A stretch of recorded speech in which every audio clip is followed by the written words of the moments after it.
स्वागत है एक बार फिर आपका मैथ्स लेट्स सॉल्व में। यदि आपने इस चैनल को सब्सक्राइब नहीं किया है तो सब्सक्राइब बटन पर क्लिक कर चैनल को सब्सक्राइब कर लीजिए।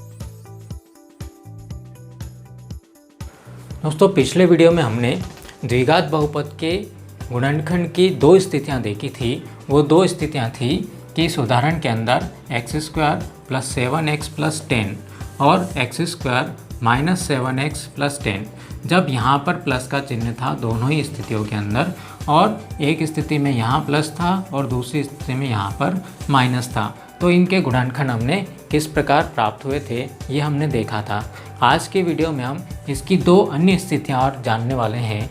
जैसा कि इस उदाहरण के अंदर हम बात करें x² + 3x - 10 के बारे में, तो अब जो है यहाँ पर हम बात करते हैं गुणनखंडों की। तो x का 2 का गुणांक जो है हमें पास में वो है 1, और अचर राशि जो है उसको चिन्ह सहित आप लिखे। यहाँ पर कितना मिलेगा अपने को -10 मिलेगा। मतलब दोनों का गुणनफल हमारे पास में कितना फिक्स हो गया कि दोनों का गुणनफल जो है वो -10 आना चाहिए। आगे हम बात करते हैं कि चिन्ह के बारे में। तो जब भी यहाँ पर माइनस चिन्ह हो तब हमें देखना है कि बड़े गुणनखंड में से छोटे गुणनखंड को घटाना है। ये चीज़ आप ध्यान रखिए। पहले वाले इन दोनों भागों में हमने देखा था कि यहाँ प्लस का चिन्ह था, अर्थात हम दोनों गुणनखंडों को क्या कर रहे थे, जोड़ रहे थे। अब जो है अपने को क्या करना है, यहाँ माइनस का चिन्ह है, अर्थात अपने को जो है गुणनखंडों को घटाना है। और किस में से किसको घटाना है ये भी ध्यान रखिए, बड़े में से छोटे गुणनखंड को घटाना है। किस प्रकार से घटाना है, तो इसके गुणनखंड हम बात करें तो 1 का गुणा अगर हम 10 में कराएंगे तो भी 10 मिलेगा, 2 का गुणा 5 में कराएंगे तो भी हमें 10 मिलेगा, ठीक है, और 5 का गुणा 2 में कराएंगे तो भी हमें 10 मिलेगा। यहाँ अपने को रुक जाना है क्योंकि इसके आगे जो गुणनखंड होंगे वो सब वापस रिपीट वाले अपने को मिल जाएंगे। जैसे ही रिपीट हुआ आप गुणनखंड करना बंद कर दीजिए। अब यहाँ पर माइनस चिन्ह है, तो गुणा के लिए माइनस चिन्ह की बात करें तो माइनस का चिन्ह कब आता है कि जब एक गुणनखंड प्लस का है दूसरा माइनस का है तो हमें माइनस मिलेगा, या पहला गुणनखंड माइनस का है दूसरा प्लस का है तो माइनस मिलेगा। तो गुणा के लिए हमारे पास में ये दो स्थितियाँ बनती है कि या तो एक प्लस का हो, एक माइनस का हो, एक माइनस का हो, एक प्लस का हो। तो इस स्थिति में दोनों का गुणा जो हमें माइनस मिलेगा। अभी हमने यहाँ पर चिन्ह जो है नहीं लगाया है, तो यहाँ के चिन्ह के बाद में अब हम आते हैं यहाँ इस चिन्ह के ऊपर, और यहाँ देखिए इसका चिन्ह कौन सा है, इसका चिन्ह है प्लस का।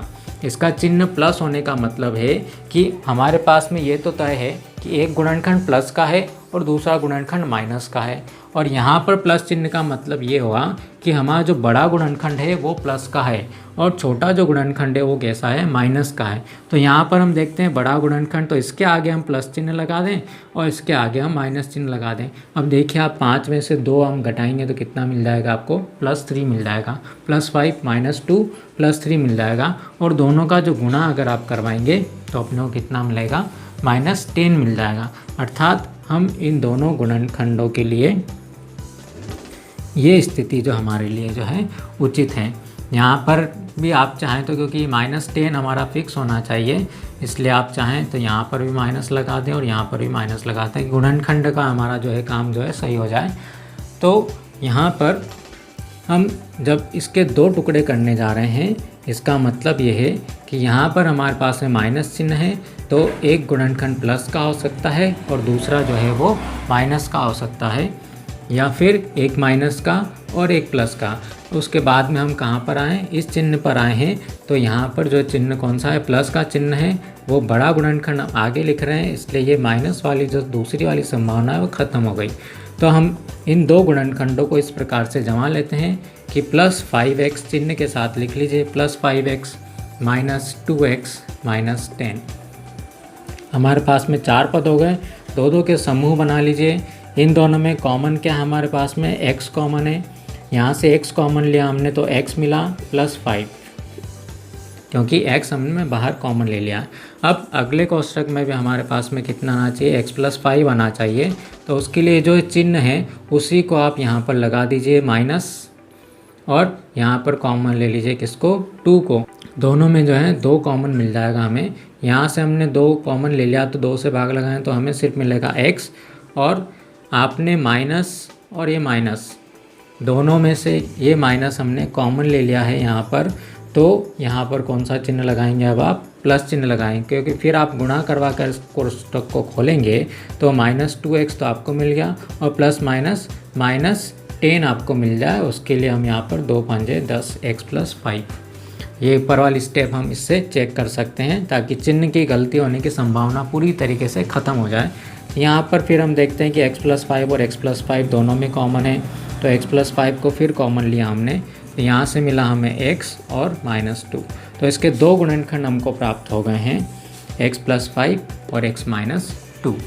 अगली स्थिति की जब हम बात करने जाते हैं तो उसके अंदर हम देखते हैं कि या तो हमें यहाँ पर जो है x² -3x और -10 हो। यहाँ पर जब हम इसके गुणनखंड करने जाते हैं तो x की घात 2 का गुणांक अर्थात 1 और 10 का गुणा चिन्ह साथ लिखें तो -10 जो है इन दोनों का गुणा जो है हमें मिलना चाहिए। ये -10 हमारे पास में फिक्स हो गया। अब हम 1 से शुरुआत करते हैं तो 1 में -10 का गुणा करवाएं तो -10 मिल रहा है, 2 में अगर हम -5 का गुणा करवाएं तो -10 मिल रहा है। इधर की संख्या चेंज नहीं है, गुणनफल कभी भी नहीं बदलेगा, वो फिक्स रहेगा। सिर्फ ये गुणा करवाने वाले जो पद हैं, संख्या हैं, वो हमारी बदल सकती है। और 5 में अगर हम -2 का गुणा कराएं तो भी हमें -10 मिल रहा है। अब इन गुणनखंडों में से हमारे काम का कौन सा है वो हमको देखना है। तो हमने बोला था कि जब यहाँ पर माइनस का चिन्ह है मतलब घटेगा, इसका मतलब है कि या तो गुणनखंड एक जो है प्लस का होगा, एक माइनस का होगा तो हमें माइनस मिलेगा, या एक माइनस का होगा और एक प्लस का होगा तो हमें जो है माइनस मिलेगा।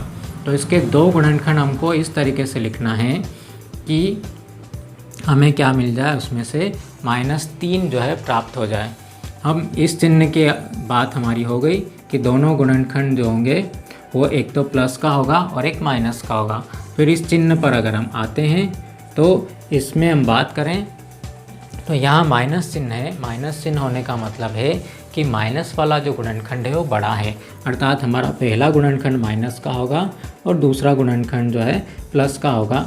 तब हम इसको किस तरीके से लिखेंगे, तो यहाँ पर हमने देखा कि माइनस वाला गुणनखंड हमारा बड़ा है, तो ये -5 और +2 को आप बाद में लिख सकते हैं, या फिर इसको इस तरीके से भी लिख सकते हैं -5 × 2 बराबर -10 अपने को मिल जाएगा। तो -5 हम यहाँ पर लिख दें, -5x और +2x और -10, 4 पद हमें प्राप्त हो गए हैं। इनका हम कॉमन ले लेते हैं। अब यहाँ से कॉमन x² और x में दोनों में कॉमन x मिलेगा, x - 5 मिला। ये चिन्ह आपको ऐसा का ऐसा लिखना है, प्लस यहाँ से 2 कॉमन लिया हमने तो x - 2 पंजे 10, यहाँ पर फिर से हमें 5 मिला, x - 5 और x - 5, फिर से हमें x - 5 मिल चुका है कॉमन के रूप में, और यहाँ से हमें मिलेगा x और यहाँ से मिलेगा +2। तो इसके गुणनखंड हमें मिले x - 5 और x + 2। अगले क्रम में हम द्विघात बहुपद के शून्य किस प्रकार से ज्ञात करते हैं इस गुणनखंड विधि से, उसके बारे में बात करेंगे। यदि आपको वीडियो पसंद आया हो तो इसे लाइक कीजिए, अपने दोस्तों में शेयर कीजिए और चैनल को सब्सक्राइब कर घंटी का बटन ज़रूर दबाइए। मिलते हैं अगले वीडियो में, तब तक के लिए हैव अ नाइस डे।